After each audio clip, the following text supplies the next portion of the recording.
Let's start with this classic system that I keep referring to in our thermodynamics videos. I have a cylinder. It's got a little piston on the top of it, or it's got a sealing that's movable. The gas, and we're thinking of monoatomic ideal gases in here, they're exerting some pressure onto this ceiling. And the reason why the ceiling isn't moving all the way up is because I've placed a bunch of rocks on the top to offset the force per area of the actual gas. And I start this gas when it's in equilibrium. I can define its macro states. It has some volume, it has some pressure that's being offset by these rocks, and it has some well-defined temperature. Now, what I'm going to do is I'm going to place this system here. I'm going to place it on top of a reservoir. And I talked about what a reservoir was either in the last video or a couple of videos ago. You can view it as an infinitely large object, if you will, of a certain temperature. So if I put our system next to this reservoir, and let's say I start removing pebbles from our system, we learned a couple of videos ago that if we did it adiabatically, what does adiabatically mean? If we remove these pebbles in isolation without any reservoir around, the volume would increase, the pressure would go down, and actually the temperature would decrease as well. We showed that in a couple of videos ago. So by putting this big reservoir there, that's a lot larger than our actual canister, this will keep the temperature in our canister at T1. You can kind of view a reservoir as, let's say I had a cup of water in a stadium, and the air conditioner in the stadium is at 60 degrees. Well, no matter what I do to that water, if I could put it in the microwave and warm it up, but if I put it back in that stadium is going to keep that water at 60 degrees. And you might say, oh, well, won't the reservoir's temperature decrease if it's throwing off heat? Well, it would, but it's so much larger that its impact isn't noticeable. For example, if I put a cup of boiling water into a super large covered domed stadium, the water will get colder to the ambient temperature of the stadium. The stadium will get warmer, but it'll be so marginally warmer that you won't even notice it. So you can kind of view that as a reservoir. And theoretically, this is infinitely large. So the effect of this is, as we remove these little rocks, we're going to keep the temperature constant. And remember, if we're keeping the temperature constant, we're also keeping the internal energy constant, because we're not changing the kinetic energy of the particles. So let me see what happens. So I keep doing that. And so I get to a point, let me see, where my volume has increased. So let me delete some of my rocks here. Let me delete some of the rocks. So some of the rocks are gone. And now my overall volume is going to be larger. So let me move this up a little bit. And then let me color this in black. Oh, whoops. Let me color this in, just to give an idea. So our volume has gotten a bit larger. And let me get my pen correctly. Okay, so our volume has gotten larger by roughly this amount. We have the same number of particles. They're going to bump into the ceiling a little less frequently, so my pressure would have gone down. But because I kept this reservoir here, because this reservoir was here the whole time, during this process, the temperature stayed at T1. And that was only because of this reservoir. And I want to make that clear. And also, just as a review, this is a quasi-static process because I'm doing it very slowly. The system is in equilibrium the whole time. So let's draw what we have so far on our famous PV diagram. So this is the p-axis. That's the v-axis. Let me label them. This is P. This is V. Let me call this, let me do it in a good color. This is state A of the system. This is state B of the system. So state A starts at some pressure and volume. I'll do it like that. That's state A. And it moves to state B. And notice I kept the temperature constant. And what did we learn in, I think it was 1 or 2 videos ago? Well, we're at a constant temperature, so we're going to move along an isotherm, which is just a rectangular hyperbola. Because when your temperature is constant, your pressure times your volume is going to equal a constant number. And I went over that before. So we're going to move over. Our path is going to look something like this. And I'll move here to state B. I'll move over here to state B. And the whole time, this was at a constant temperature, T1. T1. T1. Now, we've done a bunch of videos now. We said, okay, how much work was done on this system? Well, the work done on the system is the area under this curve. So some positive work was not done on the system, sorry. How much work was done by the system? We're moving in this direction. I should put the direction there. We're moving from left to right. The amount of work done by the system is pressure times volume. We've seen that multiple times. So you take this area under the curve, and you have the work done by the system from A to B. Right? So let's call that work from A to B. Work from A to B. Now, that's fair and everything, but what I want to think more about is how much heat was transferred by my reservoir. Remember, we said if this reservoir wasn't there, the temperature of my canister would have gone down as I expanded its volume and as the pressure went down. So how much heat came into it? Well, let's go back to our basic internal energy formula. Change in internal energy, changes in internal energy is equal to heat applied to the system minus the work done by the system. Now, what is the change in internal energy in this scenario? Well, I was at a constant temperature the whole time, right? And since we're dealing with a very simple ideal gas, all of our internal energy is due to kinetic energy, which temperature is a measure of. So if temperature didn't change, our average kinetic energy didn't change, which means our kinetic energy didn't change. So our internal energy did not change while we moved along this isotherm, while we moved along from left to right along this isotherm. So we could say our internal energy is 0. And that is equal to the heat added to the system minus the work done by the system. Right? So if you just, we put the work done by the system on the other side and then switch the sides, you get heat added to the system is equal to the work done by the system. And that makes sense. The system was doing some work this entire time. So it was giving energy it was giving essentially maybe some potential energy to these rocks. So it was giving energy away. It was giving energy outside of the system. So how did it maintain its internal energy? Well, someone had to give it some energy, and it was given that energy by this reservoir. So let's say, and the convention for doing this is to say that it was given, let me write this down, it was given some energy, Q1. We just put this downward arrow so that some energy went into the system here. Fair enough. Now let's take this state B and remove the reservoir and completely isolate ourselves. So there's no way that heat can be transferred to and from our system. And let's keep removing some rocks. So if we keep removing some rocks, where do we get to? Let me go down here. So let's say we remove a bunch of more rocks. So let me erase some even more rocks than we had in B. So maybe I only have one rock left. I only have one rock left. And obviously the overall volume would have increased. So let me make our piston go up. Like that. And I can make our piston is maybe a lot higher now. And let me just fill in the rest of just so that we don't have some empty space there. So if I fill that in right there. Okay, let me fill that in. And then I just use the blue. I should be talking about thermodynamics, not drawing, but you get the idea. And then I have some more, I shouldn't add particles, but my volume has increased a good bit. My pressure will have gone down. They're going to bump into the walls less. And because I removed the reservoir, what's going to happen to the temperature? My temperature is going to go down. This was an adiabatic process. So an adiabatic just means we did it in isolation. There was no exchange of heat from one system to another. So this arrow continues down here. I'll say adiabatic. Adiabatic. Now, since I'm moving from one temperature to another, this is now at T2.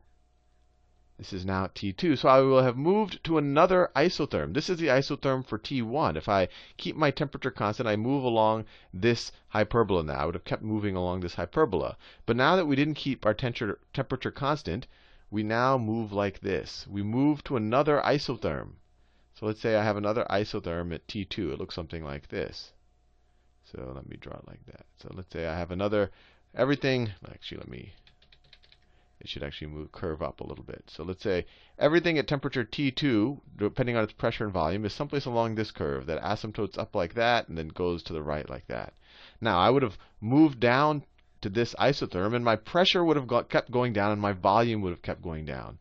So this move from B to C, to state C, will look like this. From B to state C, let me do it in another color. Let me do it in the orange color of this arrow. So it'll look like this. And now we are at state C. State C. Now this was adiabatic. Adiabatic. Which means there was no exchange of heat. So I don't have to figure out how much heat got transferred into the system. Now, there's something interesting here. We still did do some work. We can take the area under this curve, and we're going to leave it to a future video to think about where that work energy, the main thing is what was reduced by that work energy. And, well, if you think, I don't even have to leave it to a future video. Our internal energy was reduced, right? Because our temperature went down, so our internal energy went down. We'll talk more about that in a future video. So now that we're at state C, and we're at temperature T2, let's put back another sink here. Let's put back another sink. But this sink, what it's going to have is a reservoir. So let me put two things right here. So this sink, so I'm going to add, let me erase some of these blocks in black. So now I'm going to add blocks back. I'm going to add little pebbles back into it, but I'm going to do it as an isothermic process. I'm going to do it with a reservoir here. But this reservoir here, it's not going to be the same reservoir that I put up there. I swapped that one out. I got rid of any reservoir when I went from B to C. And now I'm going to swap in a new reservoir. Actually, let me make it blue, because it's going to be, because here what's happening? I'm now adding pebbles in. I'm compressing the gas. The gas, if this was an adiabatic process, the gas would want to heat up. So what I'm doing is I need to put a reservoir to keep it at T2, to keep it along this isotherm. So this is T2. Remember, this reservoir is a kind of a cold reservoir. It keeps the temperature down. As opposed to here, this was a hot reservoir. It kept the temperature up. So you can imagine there's the heat generated in the system, or internal energy being generated in the system. Well, no, I shouldn't say that. The temperature of the system will want to go up, but it's being released because it's able to transfer that heat into our new reservoir. So I'll say, and that amount of heat is Q2. Q2. So I move along this. So this is right here. I'm moving along another isotherm. I'm moving along this isotherm until I get to state D. We're almost there. This is state D. So state D will be someplace here along this isotherm right here. Maybe this is state D. And once again, you can make the argument that we moved along an isotherm. Our temperature did not change from C to D. We know that our internal energy went down from B to C because we did some work. But from C to D, our temperature stayed the same. It was at temperature, let me write it down. It was at temperature T2, right? Because we had this reservoir here. It stayed the same. If your temperature stays the same, then your internal energy stays the same, at least for the system we're dealing with, because it's a very simple gas. It's actually the system you'll deal with most of the time in an intro thermodynamics course. So, given our internal energy didn't change, we can apply the same argument that the heat added to the system is equal to the work done by the system, right? Same math as we did up here. Now, in this case, the work wasn't done by the system. The work was done to the system. We compressed this piston. The force times distance went the other way. So given that work was done to the system, the heat added to the system was negative, right? We're just applying the same thing. Heat, if our internal energy is 0, the heat added to the system is equal to the work done by the system. The work done by the system is negative. Work was done to it. So the heat added to the system would be negative. Or another way to think about it is that the system gave away heat. The system gave away heat. We'll say put that with Q2. Q2. And where did it give that heat? It gave it to this reservoir that we put here, this kind of cold reservoir. You can almost view it as a, well, it's accepting the heat. Okay, we're almost there. Now, let's say we remove this reservoir from under our system again. So it's completely isolated from everything else, at least in terms of heat. And what we do is we start adding, so state D, it still wasn't, we still had a few less pebbles. But we start adding more pebbles again. We start adding more pebbles to get it to state A. So let me change to my pebble color. So we start adding more pebbles again to get it back to state A. So that's this process right here. That's this process. And let me do a different color. This is, let's say this is green. So as we add pebbles, that's this movement right here. We're moving from one isotherm up to another isotherm at a higher temperature. And remember, this whole time we went in this clockwise direction. So a couple of interesting things are going on here. Because we're assuming an ideal scenario, nothing was lost to friction. This piston just moves up and down, no heat loss due to that. What we can say is that we've achieved, we are back at our original internal energy. In fact, this is one of the properties of a state variable, is that if we're at the same point on the PV diagram, the same exact point, we have the same state variable. So now we have the same pressure, volume, temperature, and internal energy as what we started with. So what we've done here is completed a cycle. And this particular cycle, it's an important one. It's called Carnot cycle. It's named after a French engineer who was trying to just optimize engines in the early 1800s. So it's a Carnot cycle.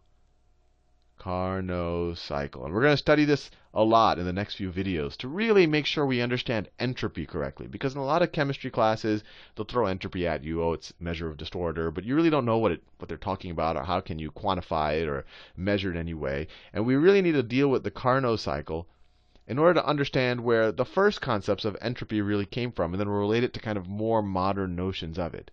Now, a system that completes a Carnot cycle is called a Carnot engine. So our little piston here that's moving up and down, we can consider this a Carnot engine. You might say, oh, Sal, this doesn't seem like a great engine. I have to move pebbles and all of that. And you're right. It's not, you wouldn't actually implement an engine this way, but it's a useful engine, or it's a useful theoretical construct in order for understanding how heat is transferred in an engine. I mean, if you think about what's happening here is this first heat sink transferred some heat to the system, and then the system transferred a smaller amount of heat back to the ambient, back to the other reservoir, right? So this system was transferring heat from one reservoir to another reservoir, from a hotter reservoir to a colder reservoir, and in the process it was also doing some work. And what was the work that it did? Well, it's the area under this curve, or the area inside of this cycle. So this is the work done. Right? This is the work done by our Carnot engine. And the way you think about it is it's the area, when you're going in the rightward direction with increasing volume, it's the area under the curve is the work done by the system. And then when you move in the leftward direction with decreasing volume, you subtract out the work done to the system, and then you're left with just the area in the curve. So we could write this Carnot engine like this. We could write it like this. It's starting, so you have a reservoir at T1, and then you have your engine right here, and then it's connected at eventually. So it takes Q1 in from this reservoir.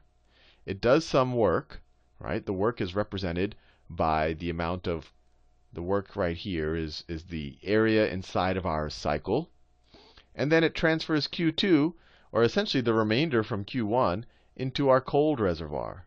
So T2. So it transfers Q2 there. So the work we did is really the difference between Q1 and Q2. Right? You say, hey, if I have more heat coming in than I'm letting out, where did the rest of that heat go? It went to work. Literally. So Q1 minus Q2 is equal to the amount of work we did. And actually, this is a good time to emphasize again that heat and work are not a state variable. A state variable has to be the exact same value when we complete a cycle. Now, we see here that we completed a cycle and we had a net amount of work done or a net amount of heat added to the system. So we could just keep going around the cycle and keep having heat added to the system. So there is no inherent heat state variable right here. You can't say what the value of heat is at this point in time. All you could say is what the amount of heat was added or taken away from the system. Or you can only say the amount of work that was done to or done by the system. Anyway, I want to leave you there right now. We're going to study this a lot more, but the real important thing is, and if you ever want to get confused in a thermodynamics class, I encourage you to even, go off on your own and do this yourself. Kind of, you can almost, take a pencil and paper and kind of redo this video that I just did, because it's essential that you understand the Carnot engine, understand this adiabatic process, understand what isotherms are, because if you understand that, then a lot of what we're about to do in the next few videos regards to entropy will be a little bit more intuitive and not too confusing.